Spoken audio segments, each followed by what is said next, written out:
तो नमस्कार सांग मैंने जय जगन्नाथ। तो सकाल सकाल आम बाहरी गले आम कर्मक्षेत्र को माने कोचिंग को पुणी गला बेले मोर मन पड़गला अजा दुकान को। तो अजा दुकान गोटे बिस्कुट खाई मु पुणी बाहरी गली कोचिंग। तो कोचिंग हो गला छुट्टी पुणी आम फेरिलु हॉस्टल को पीकी फुटी। तो फेरी फेरी आमर पुणी मन है केक खाइब। तो कॉलेज कैंटीन केक नहीं पुणी आम बाहरिलु हॉस्टल। हॉस्टल आसी पहुंचला बेले को गोटे आश्चर्यजनक घटना घटी। घटनाटा कौन ना आज आम बाबू पाठ पढ़ुଛନ୍ତି।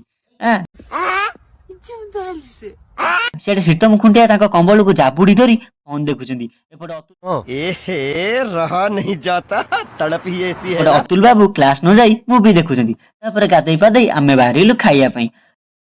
बेसन कोबी तरकारी डाली आ गोटे देइजंती हमर पापड़। ए पापड़ देखला बेले भल पापड़ न जाउनी देहरे पापड़ जाउनी एबे सेइते मु सांग भाई खाइया के नैछि भाई भलाउनी तापर मु टिके कैमरा आगे स्टाइल मारी बाहरी पड़िली क्लास। आज मोर प्रैक्टिकल सबमिट करिवार थिला। एपटे पार्थ बाबू तांकर लाख टंकिया डील करूछंती। तापर आमे पहुंची गला मो डिपार्टमेंट को। डिपार्टमेंट पाखरे भारी भिड़। तांको जाकी पचारिली कोन हेची नानो को पिको करिया बे सेपटा म यूएनसी टा पढ़ा तो हले हले क्लास सारी आमे बाहरी गलु लाइब्रेरी। सेठु किछि समय पढ़ा पढ़ी सारी आमे पुणी फेरिलु हॉस्टल को। एथि मजर हे गला संध्या। आम राम बाबू पेट हे गला बिंधा।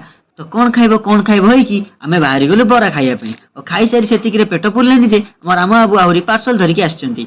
हॉस्टल रे आसिकी देखिला बेलकु पिला कॉफी करूछंती। आ कॉफी देखिकी मु कोन छाडिली कॉफी पी देली मागिकी। रहउची बाय बाय टाटा आजि पई एतिकी।